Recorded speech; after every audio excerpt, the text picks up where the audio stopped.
आरक्षण के विषय ने हाल में भारत की राजनीति को बहुत ज्यादा एक तरह से कहें कि गर्म कर दिया है। सबसे पहले सुप्रीम कोर्ट का एक निर्णय आता है, 7 जजों की बेंच निर्णय लेती है कि एससी एसटी कैटेगरी में भी आरक्षण के तहत सब क्लासिफिकेशन होगा। तो एक मुद्दा यह है, इस पे ऑलरेडी हम लोग डिस्कस कर चुके हैं, वीडियो इस पर बनाया गया था कि क्यों होना चाहिए, नहीं होना चाहिए।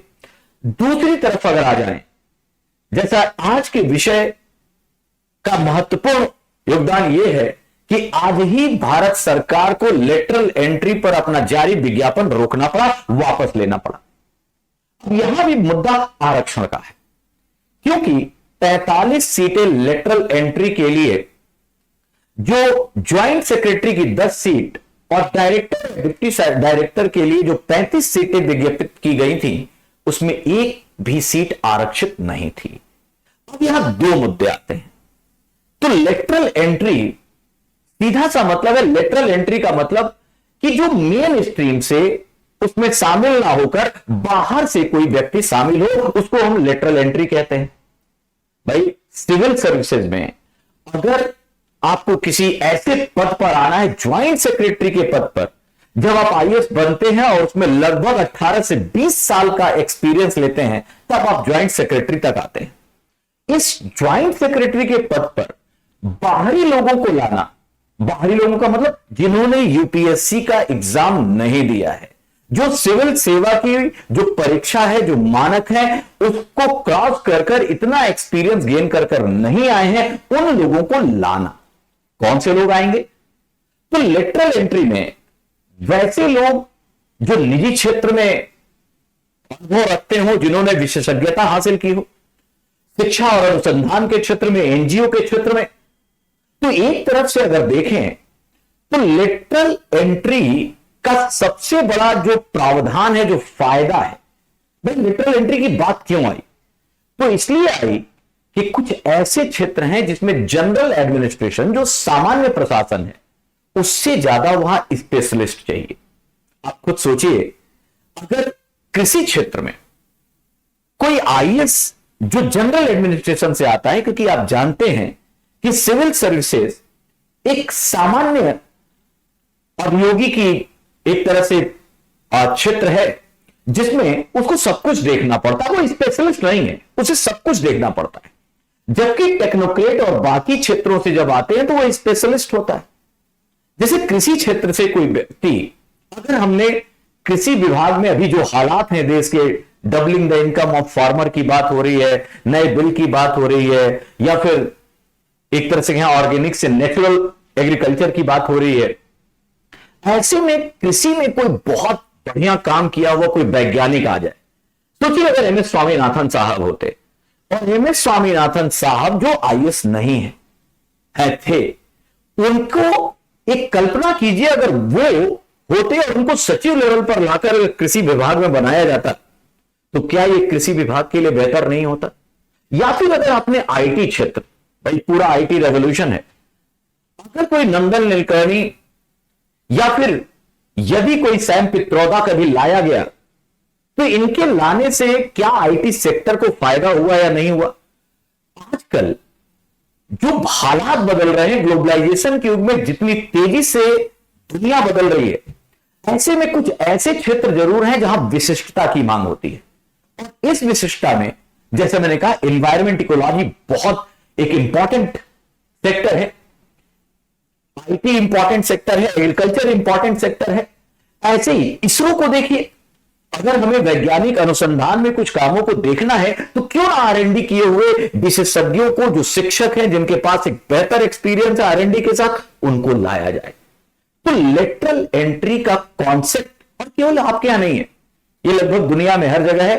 अमेरिका में तो माना जाता है एक स्थायी ब्यूरोक्रेसी होती है और एक मिड टर्म ब्यूरोक्रेट होते हैं जो कुछ समय के लिए आते हैं।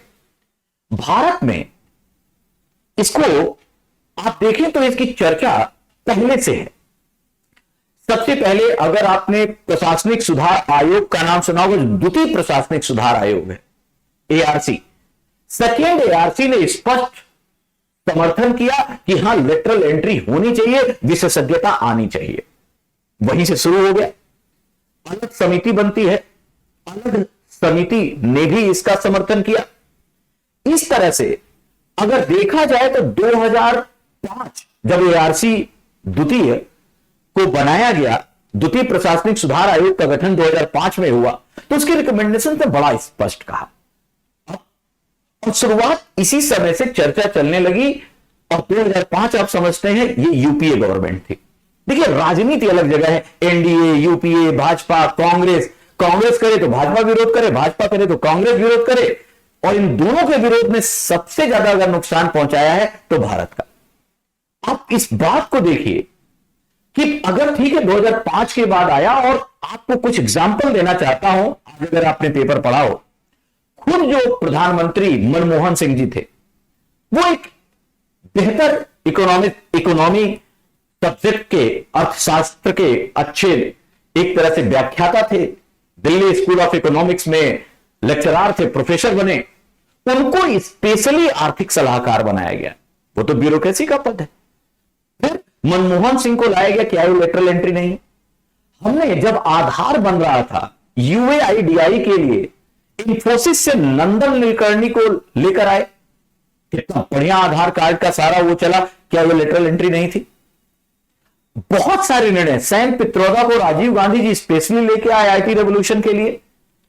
इसी तरह अगर हम अपने ऑपरेशन फ्लड की बात करें, वीजी कुरियन की बात करें, कुरियन साहब जिन्होंने अमूल या फिर सहकारिता से दुग्ध क्रांति की बात को लाया, व्यवहार में बुलाया, उनको किसी कोऑपरेटिव या किसी जगह पर ऐसा बैठाना किस तरह से गलत माना जा सकता है?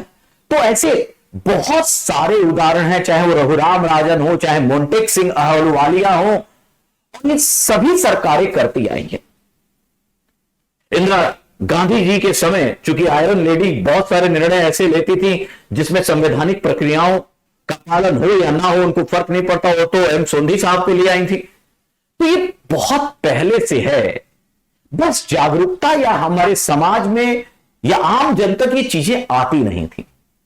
तो लेटरल एंट्री, एक चीज तो तय है कि लेटरल एंट्री पहले से है, और लेटरल एंट्री से क्या क्या फायदा है?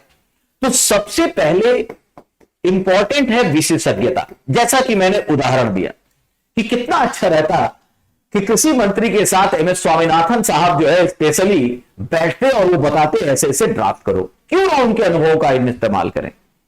इसी तरह कोई माधवन साहब हैं इसरो में, उनको लाकर हमने स्पेस जो हमारी मिनिस्ट्री है साइंसटेक के अंतर्गत उसके साथ बैठाया, उनको एक अथॉरिटी दी और उनसे कहा कि इस चीज को ड्रॉप कीजिए कि कैसे इसे और बढ़ाया जाए, तो ऑब्वियसली बेहतर होगा।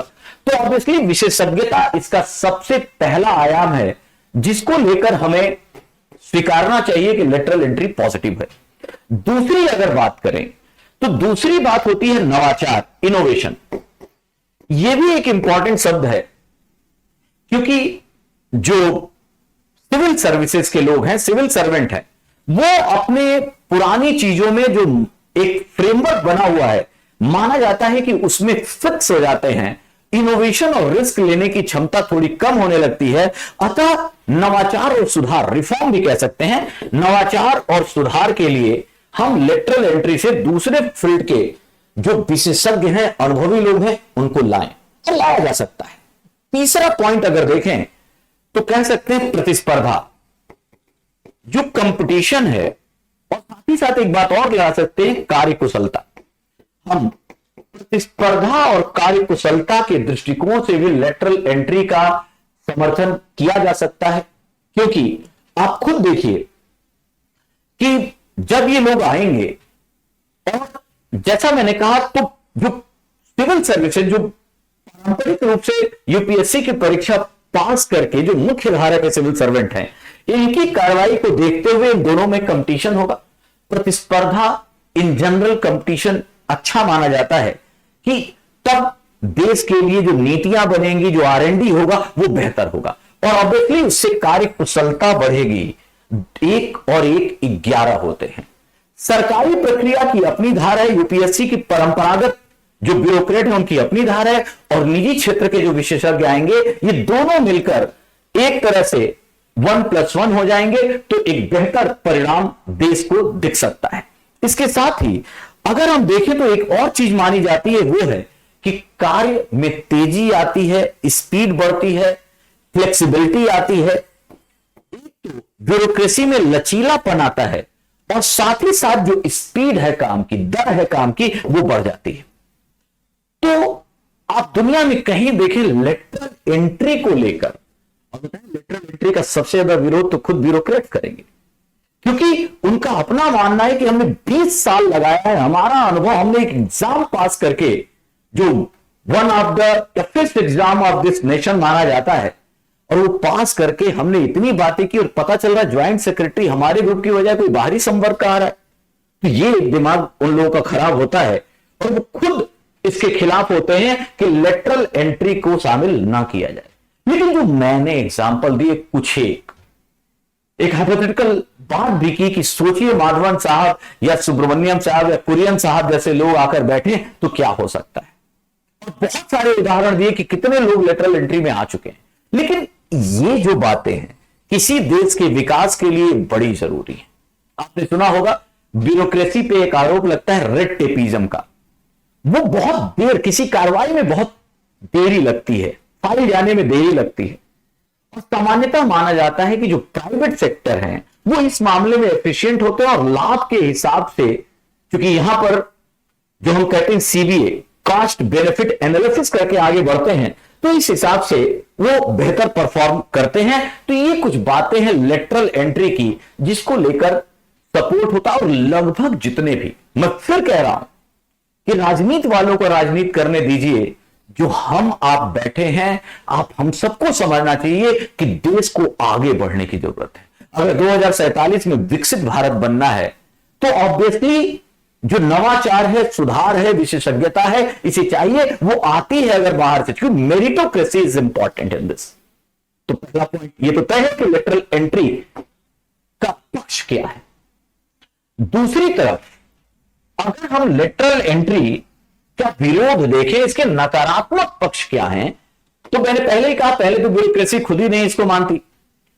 लेकिन पहला पॉइंट अगर एथिक्स के हिसाब से कहें तो एथिक्स के हिसाब से यह सिविल सर्विसेज के मूल सिद्धांतों के विरुद्ध है।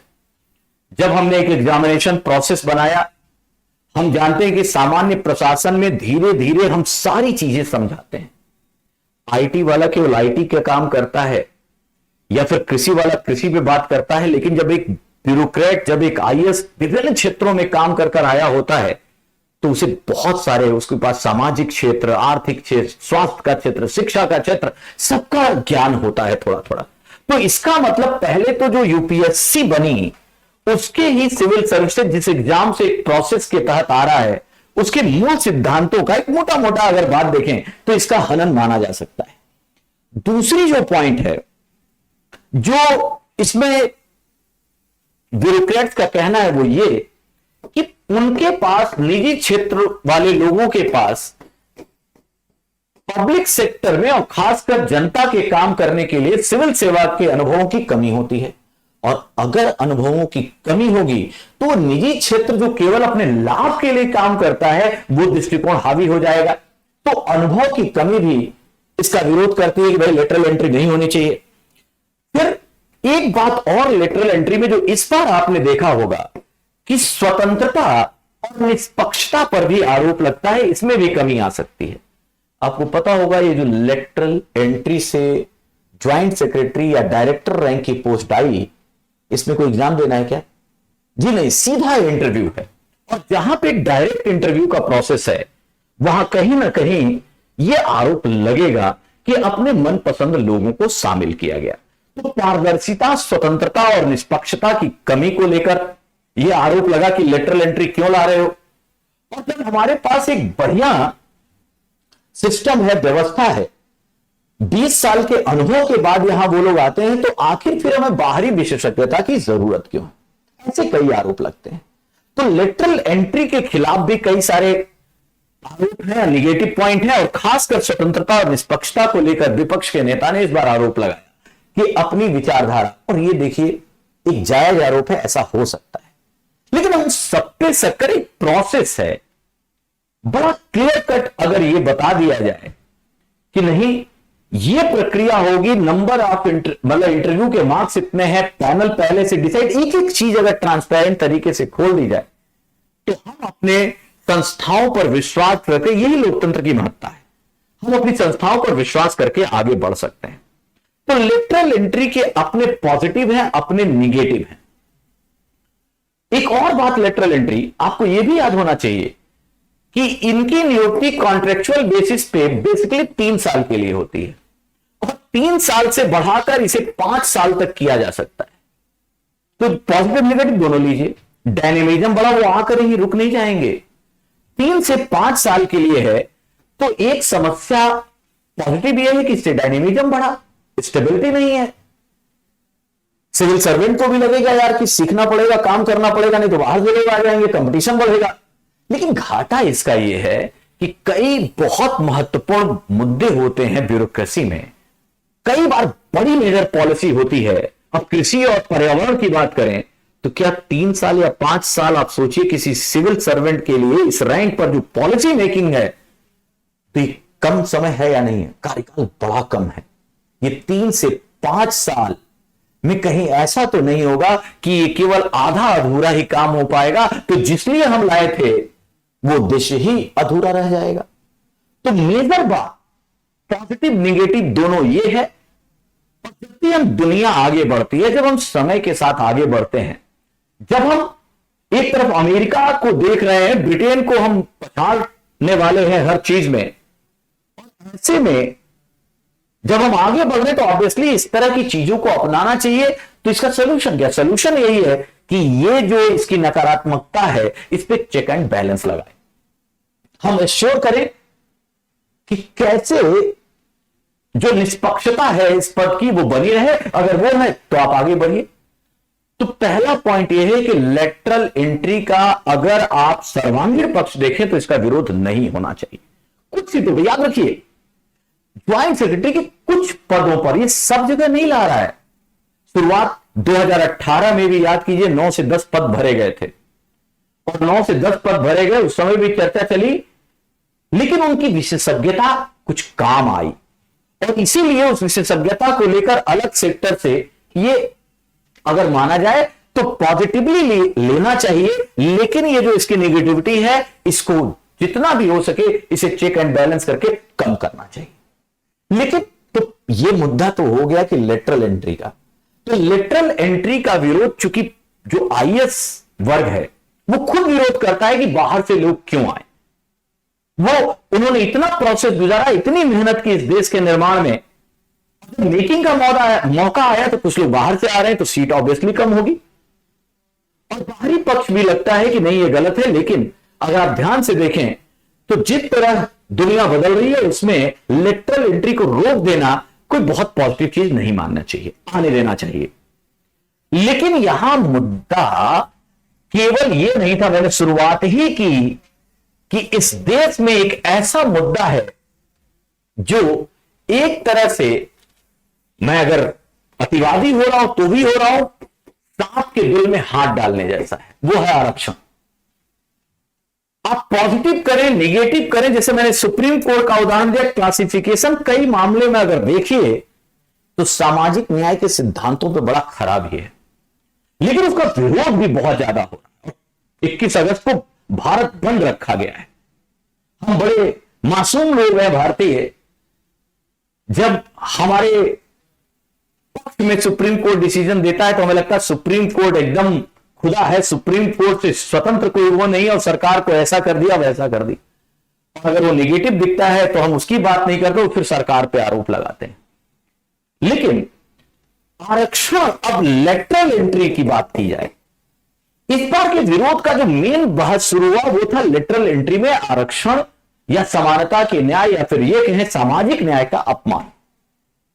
भाई आप सब जानते हैं कि हमारा जो अनुच्छेद है, खासकर अनुच्छेद 16, जो सार्वजनिक रोजगार में समान अवसर देने के साथ आरक्षण की सुविधा की बात करता है, और उसमें बहुत साफ है कि जो लोग सामाजिक शैक्षणिक रूप से पिछड़े हैं उनको मौका मिलना चाहिए, रोजगार का एक हिस्सा देना चाहिए। और इसके साथ साथ अनुच्छेद 335 जो अनुसूचित जाति और अनुसूचित जनजाति के हितों की रक्षा करता है रोजगार में, तो एक तरफ अनुच्छेद 16, अनुच्छेद 335, अनुच्छेद 14 चाहे समानता के अवसर में उसमें भी बात ले आई है कि हम कि आरक्षण के न्याय का सिद्धांत अगर फॉलो नहीं होता तो समानता का न्याय नहीं फॉलो किया जा रहा है।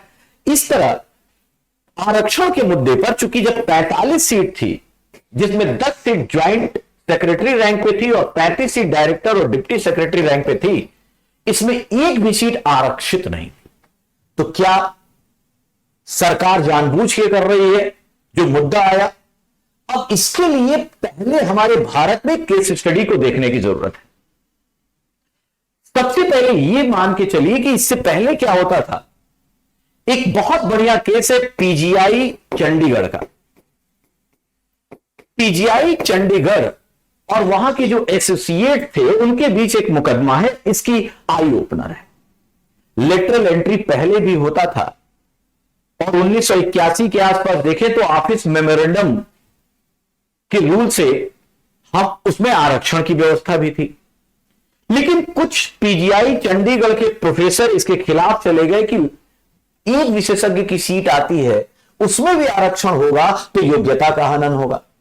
और 1998 में सुप्रीम कोर्ट में 5 जजों की बेंच ने निर्णय दिया।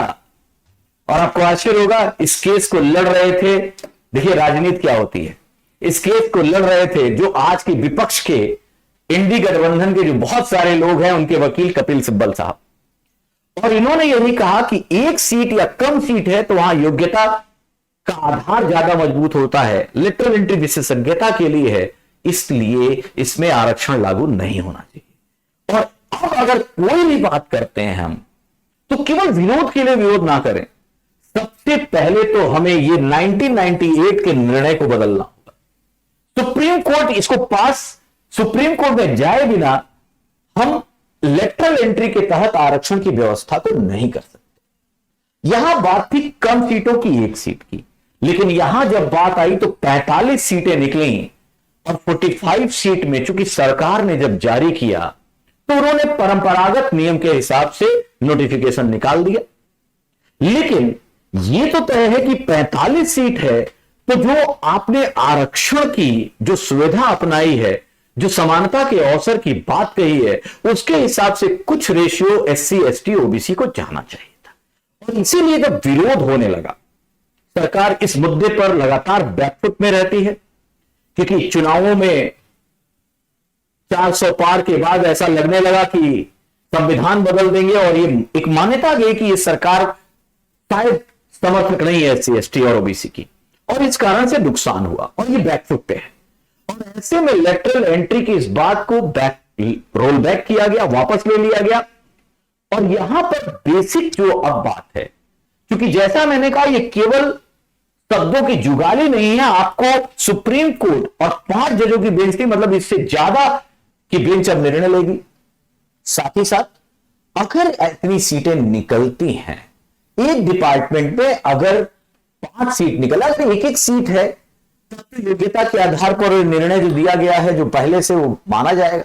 लेकिन 45 सीट है और 45 सीट या 10 और 35 किसी डिपार्टमेंट में 2 से 3 सीटें निकलती हैं तो सामाजिक न्याय के सिद्धांत के अनुसार ऑब्वियसली आप योग्यता को मत हटाइए। लेकिन इसके बावजूद जो हमारा वंचित वर्ग है, जो हमारा संविधान कहता है, जो सामाजिक न्याय का सिद्धांत कहता है, उसके हिसाब से प्रोपोर्शन के हिसाब से जो कैटेगरी डिप्राइव्ड क्लास है एससी एसटी ओबीसी, उसको सीटें मिलनी चाहिए। और इसीलिए सरकार को इसे वापस लेना पड़ा। एक बड़ा अच्छा समय है जब पक्ष विपक्ष राजनीति ना करे, बैठकर इस मुद्दे को सुलझाए कि आखिर इसका सॉल्यूशन कैसे निकलेगा, लेटरल एंट्री में आरक्षण किस तरीके से दिया जाए, और फिर सुप्रीम कोर्ट में जो बात होगी, चूंकि वो होगी ही होगी आने वाले समय में, वो जो फैसला देता है उसके तहत हमें इसे आगे बढ़ना चाहिए। तो ये विषय है जो 20 अगस्त को आखिर भारत सरकार को लेटरल एंट्री की विज्ञापन को वापस लेना पड़ा। उम्मीद है कि आपको ये बात समझ में आई होगी और किसी भी इस तरह के टेक्निकल चर्चा को हम राजनीतिक विषय में अपने संबंधों को खराब ना करें, पहले उसकी टेक्निकलिटी को समझें, पक्ष विपक्ष को समझें और क्या किया जाना चाहिए, इसके हिसाब से ही हम अपने विवेक से निर्णय लें। धन्यवाद।